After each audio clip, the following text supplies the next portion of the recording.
Hello. तर काल मी काही ब्लॉग टाकलाच नाही. त्याच्या मागचं कारण असं, की मुंबईला गेल्यानंतर आम्ही घरी आलो आणि त्यानंतर माझे पिरियड्स पण आले आणि मी इतकी आजारी पडली, तर मी काल बिलकुल पण काही व्हॉईस ओव्हर केलं नाही आणि शूट होतं माझ्याकडे केलेलं, बट मी व्हॉईस ओव्हर करायला माझ्यामध्ये एनर्जीच नव्हती. सो मी व्लॉगच नाही टाकला.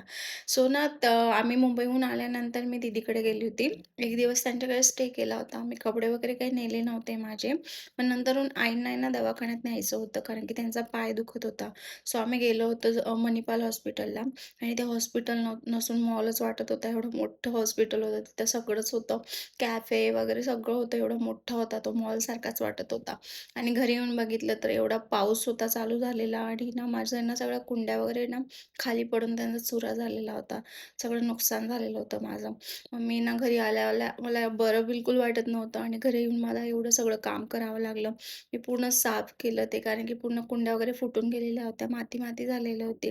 पूर्ण कॉरिडॉर खराब झाला होता आणि ते चांगलं नाही वाटत म्हणून मी अगोदर ते करून घेतलं पूर्ण साफ आणि मग नंतरून मला थोडंसं जेवण वगैरे बनवायचं होतं, कारण की मला घरचंच खायचं होतं. मग जेवण वगैरे बनवून घेतलं होतं मी आणि संध्याकाळचे पूर्ण 7 झालेले होते. मी घरी 4:30 वाजता आली होती आणि सगळी साफ करत वगैरे मला खूप जास्त टाईम झाला होता. सो असं होतं माझा दिवस परवाचा. मी काल बिलकुल पण काही शूट नाही केलं. Okay, bye.